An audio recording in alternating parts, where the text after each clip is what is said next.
Rebecca Morgan stood at the window of her penthouse office on the 42nd floor and looked down at the city sprawling beneath her. She had built Velocity Logistics from a regional carrier with 3 warehouses into a national shipping empire. With 43 distribution centers across 15 states, she had not done it by being kind. She had not done it by treating people as though their ideas mattered if those ideas came from outside her executive circle. She had done it by being ruthless about what worked and ruthless about discarding what did not. The email on her desk was from her chief operations officer, Janet Cruz, with the subject line flagged urgent. Local courier service inquiry, likely waste of time, but copying you per protocol. Rebecca did not typically review small business partnership inquiries. That was what middle management was for. But Janet's note said the company was local, and something in Rebecca's schedule had opened up a gap, and she had been in a certain kind of mood all morning. The kind where watching someone pitch her an idea they had no business pitching helped clarify her day. She asked Janet to set up a meeting. Janet sent back a time. 11 o'clock. Rebecca did not tell anyone why she wanted the meeting. She told them she was reviewing local logistics opportunities. That was technically true, in the way that many true things are technically true while being fundamentally misleading about intent. At 10:58, Rebecca watched the man walk through the door of the glass conference room on the executive level. He was wearing a polo shirt with a small logo on the chest. The logo read, Castellano Delivery.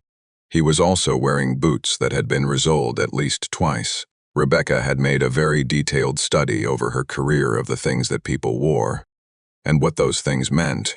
She understood that a man in a $200 business suit might be wearing it to hide bankruptcy. She understood that a woman in $10,000 heels might be wearing them because she could not afford to buy better. But she also understood that boots that had been resoled twice meant a man who could not or would not spend money on things that were not immediately essential. She made her decision about him before he sat down. "Tell me about your company," she said, without preamble. His name was Marcus Castellano. He was 47 years old, and he had built a logistics routing algorithm that was currently being used by approximately 62% of the major delivery companies in North America. He did not know that Rebecca Morgan knew this. He had built the algorithm over 14 years at Nexus Logistics, the largest private logistics firm in the country. He had built it quietly, in the basement servers and in his own personal code repositories, because he understood that what he was building was valuable, and that valuable things got stolen by people who had more authority than you. When his wife, her name was Carmen, had gotten sick, Marcus had been the director of advanced systems at Nexus. He had a team of 23 people reporting to him. He had a salary that was in the top 1% of earners in his state. He had stock options and a benefits package, and the kind of job that people fought desperately to obtain and rarely left voluntarily. But Carmen had gotten sick, and she needed someone to be home when the treatments made her too exhausted to function. She needed someone at the hospital. She needed someone to hold her hand at 3 inches the morning, when the fear became too large to contain by itself. Marcus had requested a leave of absence. Nexus had said yes. They had extended his health benefits. They had told him to take the time he needed, and they had meant it, in the way that large corporations mean things sincerely, within the boundaries of standard procedure, with the understanding that it would all revert to normal once the crisis passed. Carmen died on a Tuesday in July. After that, Marcus had tried to go back to work. He had made it to the office 2 days before he understood that he could not be in a building where every corner carried the shape of his wife's absence. Every conference room looked different to him now. Every hallway was longer. He had called Nexus and told them he was not coming back. He did not tell them why, not in those terms. He said he was leaving to pursue personal projects. He said he was interested in starting something smaller. He said he had decided to do something different with his time. What he had actually decided was that he was not going to let his daughter, her name was Lily, and she was 7 years old, grow up understanding that her father had chosen a job over being present for his own grief. He had taken his severance. He had taken the algorithm, the one that no one at Nexus had technically forbidden him to take, because it lived in code he had written on his own time. on his own machines, with his own intellectual property rights, carefully established through his original employment contract. He had moved into his mother's guest house with Lily, and he had spent 6 months learning how to be a parent who was actually present. Then he had started Castellano delivery. It was a one-man operation initially, though by the time he walked into Rebecca Morgan's conference room, it was a one-man plus hired driver's operation. Marcus did the routing.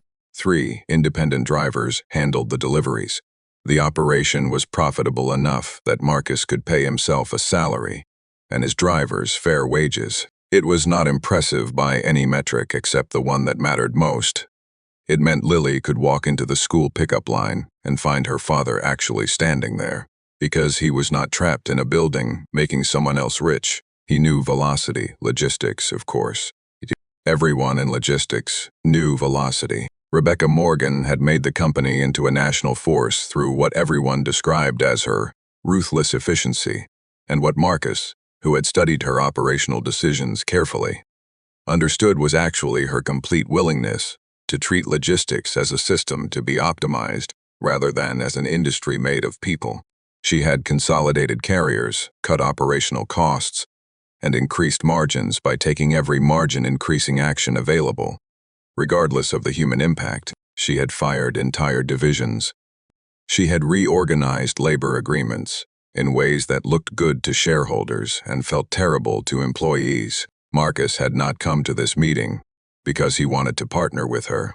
He had come because Lily's school principal had suggested that growing a business was a good subject for a school project, and Lily had asked her father if they could try to partner with a bigger company, just to see what that was like. Marcus had said sure, they could try. He had given Lily the task of finding a company that might be interested in local delivery optimization, and Lily had picked Velocity Logistics because that lady seems really good at her job, and maybe she would think our ideas are good too. So Marcus had submitted the inquiry, and Janet had escalated it, and Rebecca Morgan had decided that mocking this man might improve her morning. She listened to him explain his company in the kind of voice that came from someone who was not trying to impress her. He did not use superlatives. He did not make promises he could not keep. He explained that Castellano Delivery worked on a local routing algorithm that optimized for delivery windows, traffic patterns, and something he called urban constraint modeling. He explained it clearly because he understood that clarity mattered more than confidence when you were trying to communicate something technical. Rebecca Morgan listened to all of this, and then she said something that she had not planned to say, but which emerged from her mouth with the kind of inevitability of something that had been waiting to be said. She said, "You're running a one-man delivery company out of what I assume is a garage or a small warehouse, and you're trying to pitch me on the sophistication of your routing algorithm." The way she said it made it clear that this was not a question. It was a statement of fact presented to him for confirmation. Marcus did not become defensive. He did not try to correct her impression. He simply said, yes. Rebecca had expected him to argue. She had expected him to pull out presentations, to cite metrics, to make claims about efficiency. She had expected the normal performance of desperation that came from people asking for things they did not actually believe they deserved. Instead, he had just said yes. She said, "And you thought that would work? You thought I would take seriously a delivery optimization proposal from someone who is running his entire operation out of what appears to be a personal vehicle?" Marcus said, "No. I thought my daughter had a good idea, and I wanted to support her interest in business. I didn't expect you to take it seriously. I expected you to say no. I brought the proposal because my daughter asked me to, not because I had any belief that it would result in a partnership." This was true, and it was clearly true. And something in Rebecca Morgan's chest shifted when she heard the truth stated so plainly in a context where lying would have been so much more comfortable. She said, "Your daughter asked you to do this." Marcus said, "She's working on a school project about business partnerships. She picked Velocity Logistics because she'd read about your company and thought you seemed like someone who would be good at recognizing good ideas, even if they came from unexpected places." Rebecca found herself in the unusual position of having absolutely nothing to say that would not sound either cruel or absurd. She said, "Leave the proposal with Janet." Marcus said, "Okay." He gathered his folder, and he stood and he walked out of the conference room. And he did not look back. As he was leaving, Rebecca caught sight of the back of his polo shirt, where the Castellano delivery logo was embroidered small and simple. She sat in the conference room for 10 minutes after he left, doing nothing at all. What Rebecca Morgan did not know, what no one at Velocity Logistics knew, was that Marcus Castellano's routing algorithm had already been used to optimize approximately 37% of Velocity's current delivery operations, though it was credited to Velocity's own in-house development team. That was because 6 years ago, Marcus had sold a licensing agreement to Nexus Logistics. The agreement had been standard. Nexus had paid a substantial one-time fee. Marcus had retained ownership, but had granted exclusive licensing rights to Nexus for commercial use in the delivery and logistics sector. Then, Velocity Logistics had acquired Nexus Logistics. In the acquisition process, all of Nexus's proprietary systems had transferred to Velocity's ownership. The licensing agreement had transferred with it. Velocity's chief technology officer had looked at what they had acquired and had immediately understood that the routing algorithm they had received was worth significantly more than any single transaction that had been part of the purchase price. She had also understood that Marcus Castellano, the man who had written the algorithm, had simply walked away from Nexus after his wife died. He had not fought for his intellectual property. He had not attempted to renegotiate his terms. He had simply left. The CTO had recommended to Rebecca Morgan that they maintain the licensing agreement quietly and continue using the algorithm under the existing terms. Rebecca had agreed because the existing terms were favorable to Velocity and because challenging them might draw unwanted attention to the fact that they were using Marcus Castellano's algorithm to power significant portions of their operations. So Velocity had continued using the routing optimization protocol that Marcus had built. They had integrated it with their own systems. They had built their current operational efficiency partially on a foundation that did not belong to them, that they had not paid Marcus Castellano for beyond the original licensing fee, that they had never mentioned his name in connection with. Rebecca Morgan did not know any of this. She only knew that she had just spoken dismissively to a man about his one-man delivery company, and that his daughter had asked him to submit a proposal because she thought her father's ideas were good. She did not like the feeling that produced in her chest. She called Janet into her office and asked her to pull the Nexus Logistics acquisition documents from 6 years prior. Janet returned with the files 20 minutes later. Rebecca read through them. She found the licensing agreement. She read the terms. She understood what had happened. She said, "This man is still a contractor for Velocity." Janet said, "Technically, yes. He has a licensing agreement. We've been paying the quarterly renewal fees all along. It's a standard automation," Rebecca said. "Who knows about this?" Janet said. "The finance department knows. Our accounting firm knows. I assume the CTO knew when the Nexus acquisition was finalized. Beyond that, I'm not sure. It's not something we've publicly acknowledged," Rebecca said. "Why not?" Janet said, "Because it's more efficient to pay the licensing fees than to draw attention to the algorithm's origins. If Marcus Castellano knew how extensively we were using his work, he might want to renegotiate. This way, we have the benefit without the complication." This was a practical answer. Rebecca had built an empire on practical answers that were also, when you looked at them clearly, deeply unethical. She said, "Find out where Marcus Castellano is right now." Marcus was back at his warehouse on the edge of the city, working through the afternoon deliveries with one of his drivers.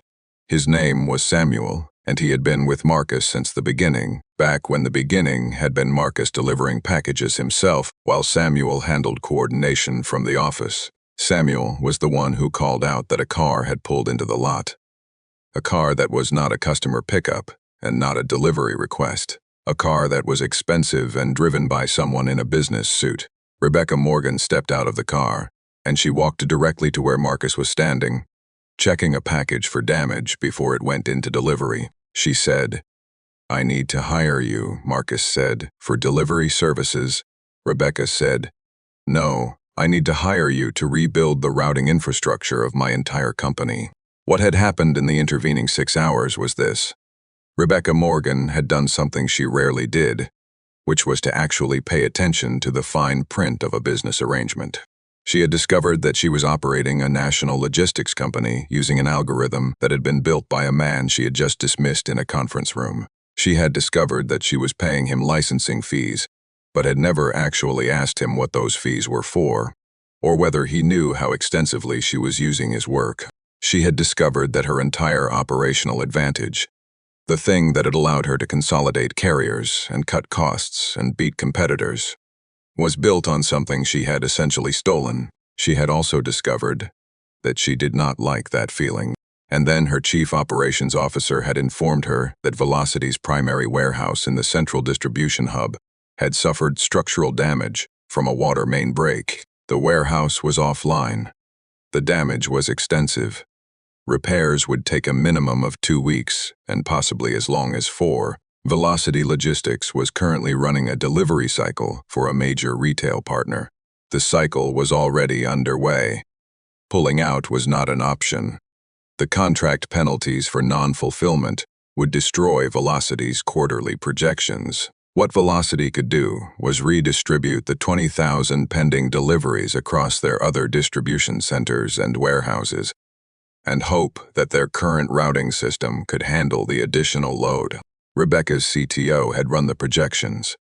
The answer was no. Their current routing system could handle a 17% increase in load without degradation. They needed to handle a 40% increase in load. The system did not have the capacity for that kind of surge. Rebecca sat in her office reading the technical assessment, and she understood, with a clarity that was uncomfortable and unavoidable, that the reason her system could not handle this kind of crisis was because she did not actually understand her own system. She knew it worked. She had never cared enough to understand why it worked or what its limitations were. She looked at the date on the licensing agreement. She looked at the man's name. She looked at the quarterly fees that had been automatically paid to a company registered to his address, and she went to find him. In the warehouse on the edge of the city, Marcus looked at Rebecca Morgan standing in front of him in her expensive suit and said, "I'm sorry, what?" Rebecca said, "I need you to rebuild the routing infrastructure for Velocity Logistics. We have a crisis situation that requires operational optimization beyond what our current system can provide." Marcus said, "You need to contact my business development team." Rebecca said, "You don't have a business development team." Marcus said, "No, I don't." Rebecca said, "I'm going to be direct. Velocity Logistics is using a routing algorithm that you created. We have a licensing agreement, but we have never actually discussed the scope of that usage or its limitations. We are currently facing an operational crisis that our existing system cannot handle. I believe your algorithm could handle it. I'm here to ask if you're willing to help." Marcus set down the package he was holding. He said, "That's not how business partnerships work. You don't just appear at someone's warehouse and announce that you need them to solve your problems." Rebecca said, "No, you're right.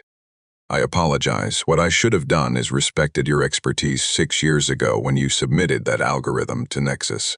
I should have acknowledged its value, and I should not have spent the last 6 years using it without ever mentioning your name in connection with it." "This was an apology of a kind, though not the comfortable kind," Marcus said. "Are you saying you only came here because your system failed?" Rebecca said, "I'm saying I came here because you were right about something when you walked out of my conference room 2 days ago. You said you brought the proposal because your daughter had a good idea. You did not come expecting me to take you seriously. You came because you wanted to support her understanding of business. That took more integrity than most people ever demonstrate in their entire careers. And I responded to that integrity by being dismissive. I'm here because I discovered that I had been dismissive about more than just your proposal." Marcus listened to this. He did not immediately say yes. He said, What's the actual scope of the problem? Rebecca outlined it. 20,000 deliveries. 3 weeks to completion. Current routing system capacity insufficient. No backup partners available. Warehouse offline. Contract penalties if the deliveries are not completed in the required timeframe. Marcus asked questions. Rebecca answered them all directly. By the time she finished answering, Marcus had already begun thinking through the architecture in his mind. He said, "I need to understand the current system infrastructure and identify the constraint points." Rebecca said yes. He said, "I need access to your operations team and your data." Rebecca said, "You can have it," he said. "I need to know that this is a genuine partnership, not a crisis solution. If I do this, and it works, I want Velocity to acknowledge my contribution publicly." Rebecca said yes. He said, "And I want to be part of the discussions about how my algorithm is used going forward. I want to be involved in decisions about its development and implementation."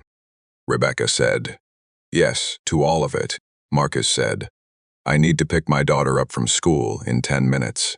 Can you come back tomorrow morning?" Rebecca said, "Yes." The first week of the crisis was structured chaos. Marcus set up a temporary workspace in an unused office in Velocity's operations center. He had access to the company's complete infrastructure documentation, their current delivery data, and their routing system code. What he found was exactly what he expected. The core routing algorithm was his own work from 6 years prior. But Velocity's development team had layered additional systems on top of it without understanding what they were layering. They had added constraints that were theoretically sensible but practically inefficient. They had created redundancies that looked protective but were actually just slowing everything down. It was the kind of thing that happened when people inherited a system they did not understand and then tried to improve it without understanding the underlying architecture. Marcus spent 4 days analyzing the entire structure. He did not sleep more than 3 hours a night. He did sleep in the office, on the small cot that Rebecca had requested be placed in his temporary workspace. On the 5th day, he emerged with a plan. He called Rebecca and the operations team into a conference room. He had a folder with him, and in the folder was a completely redesigned routing architecture that would distribute the additional 20,000 deliveries across Velocity's remaining warehouses, while actually reducing the per-delivery processing load on the system. The projections showed that it could be implemented in 6 days. The actual delivery completion timeline would be 18 days instead of the projected 21. Rebecca's CFO asked the obvious question, "How is this possible? How can adding optimization actually reduce load?" Marcus said, "Because your previous system was fighting itself. You had constraints that were designed to prevent congestion in one area, but those constraints were creating congestion in other areas. It was like trying to hold water in both hands. The tighter you squeeze one side, the more it escapes from the other. The new architecture removes the false constraints and allows the system to flow naturally," Rebecca said. "When can you start implementation?" Marcus said. "Now. But I need access to your system architecture at the code level, and I need authority to make changes without waiting for approvals. This kind of work requires moving quickly." Rebecca said, "You have it." By the end of day 6, the new routing architecture was live. By the end of day 11, the delivery metrics were exceeding expectations. Velocity's system was not just handling the load. It was handling it more efficiently than it had ever handled standard volume loads. By the end of week 3, all 20,000 deliveries had been completed.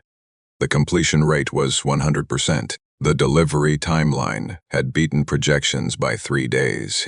The retail partner had called Rebecca to acknowledge that Velocity's handling of the crisis had impressed them enough to expand the contract. Rebecca walked into Marcus's temporary office on the day the final deliveries were completed and found him still working, reviewing data and making small optimizations. She said, "It's done. You did what you said you'd do." Marcus said, "I'm just making sure the system is stable." Rebecca said, "It's more than stable. It's revolutionary. You've fundamentally changed how this company operates." Marcus said, "I've changed one thing. But one thing done right changes everything. Rebecca sat down. She said, I want to make you an offer. I want you to join Velocity.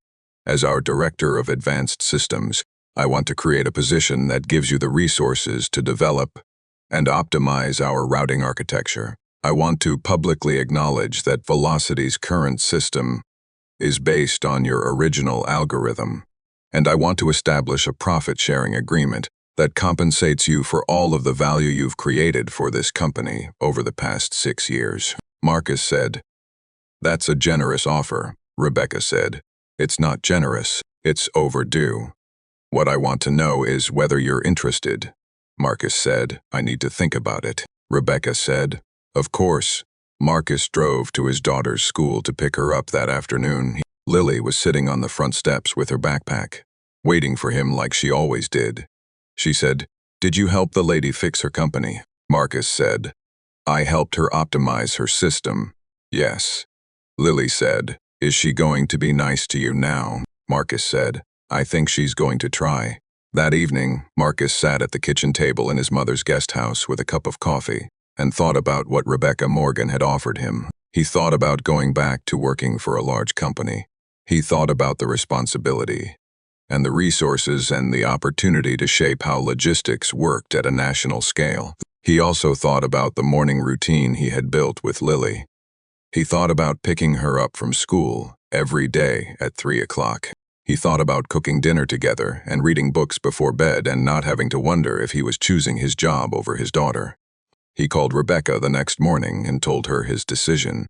He said, I'm not going to join Velocity as an employee, but I am interested in a consulting partnership. I want to work with you on system optimization, but I want to do it in a way that allows me to maintain control over my own schedule. Rebecca said, What would that look like? Marcus said, I work with you on major optimization projects. I maintain a contract position rather than an employment position. In exchange, you establish the profit-sharing arrangement you mentioned. You publicly acknowledge the algorithm's origins and you treat my contributions as intellectual property partnership rather than corporate labor. Rebecca said, I can work with that. They spent the next 3 weeks formalizing the arrangement. By the end of the month, Marcus Castellano was officially listed as a consulting partner for Velocity Logistics' Advanced Systems division. His algorithm was publicly credited to him in Velocity's technical documentation and in the company's official announcements. Rebecca called a press conference and announced that Velocity's operational advantage was built on a licensing agreement with Castellano Delivery, a local logistics optimization company. She announced that she had retained Marcus as a consulting partner to continue developing Velocity's routing infrastructure. The business media picked up the story. The headline was not what Rebecca had expected. Major logistics company credits small local operator for system success. Ran in 3 major industry publications. That opened a new chapter. Within 3 months, other logistics companies were calling Marcus to ask if he would consider consulting work for them. Castellano Delivery was no longer a one-man operation. Marcus hired a team. He hired 2 system engineers to help him develop optimization protocols. He hired a business manager to handle the operational side of the consulting contracts. He hired 4 additional delivery drivers to expand the local delivery operation. And most importantly, he maintained the structure of being able to pick Lily up from school at 3 o'clock every single day, because that had been the entire reason he had left Nexus in the first place. 1 year after the crisis, Marcus and Rebecca were sitting in her office when Rebecca said, I want to apologize again for how I treated you in that first meeting. Marcus said, You've already apologized multiple times. Rebecca said, I want to keep apologizing until it sinks in. I made assumptions about you based on how you looked. I dismissed your value before I had any information about what you actually brought to the table. Marcus said, You apologized for it. Then you corrected it. That's more than most people do, Rebecca said. I built this company on the assumption that I could identify value by looking at it. I thought expertise was visible. I thought competence announced itself. I did not think that the best routing algorithm in the industry would be built by someone wearing boots that had been resoled twice. Marcus said, "The boots don't tell you anything about what someone can do. They tell you about their choices, and I chose to resole them because I would rather fix things than replace them. That's actually relevant to how I work. I optimize existing systems instead of replacing them." "It's the same principle," Rebecca said. "I wish I'd understood that sooner," Marcus said. "You understand it now. That's what matters." 3 years after the warehouse crisis, Velocity Logistics had become the most efficient logistics company in North America. Industry analysts credited the company's success to its advanced routing system. Some of the analyses mentioned Marcus Castellano's name. Some did not. But it did not matter anymore because Marcus had built something bigger. Castellano Logistics was now operating in 7 states. Marcus had a team of 18 people. He was consulting for 5 major companies simultaneously, and every single evening at 3 o'clock, he was standing at the gates of a school somewhere, waiting for his daughter. Lily was 12 years old now. She was interested in computer science. She spent time in her father's office working on small optimization problems. Marcus was teaching her the architecture of the systems he built, the way his father had never taught him anything, the way his own education had been something he had to construct for himself. Rebecca called Marcus one afternoon. She said, "I'm stepping down as CEO of Velocity." Marcus said, "Why?" Rebecca said, "Because I'm tired of being the kind of person who dismisses people based on how they look. Because I want to spend time doing something other than proving I'm the smartest person in every room. Because you taught me that there is a difference between intelligence and wisdom, and I spent 40 years cultivating intelligence while letting wisdom go completely unattended." Marcus said, "What are you going to do?" Rebecca said, "I have no idea. For the first time in my life, I have no idea, and it doesn't terrify me. There are things that a person cannot see until they are forced to see them. There are blind spots in how we evaluate other people that run so deep. We do not even recognize them as blind spots. They feel like truth. They feel like accurate perception." Rebecca Morgan had spent her entire professional life developing the ability to look at a person and understand their value to her company. She had built that skill into an art form. She had turned it into a competitive advantage. But she had only ever been evaluating people within a narrow framework. She had only ever been looking for one type of person, one type of contribution, one type of success. Marcus Castellano had been invisible to her because he did not fit into that framework. He was not trying to climb a corporate ladder. He was not interested in being the person with the most authority in a room. He was interested in solving problems and being present for his daughter. And those 2 things had turned him into the most valuable person in her industry. She had dismissed him because he wore resoled boots. She had learned, eventually, that resoled boots were not a sign of failure. They were a sign of someone who fixed things instead of replacing them.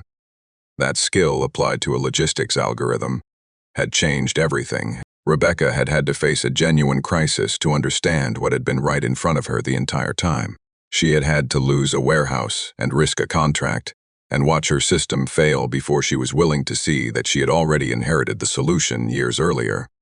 She just had not been paying attention. The man who had built that solution had not been waiting for her to finally notice. He had been living his life, being present for his daughter, solving problems that interested him, working with the resources he had available. And when she finally showed up, desperate and finally willing to listen, he had been exactly who he had always been. He had just been waiting for her to look closely enough to see it.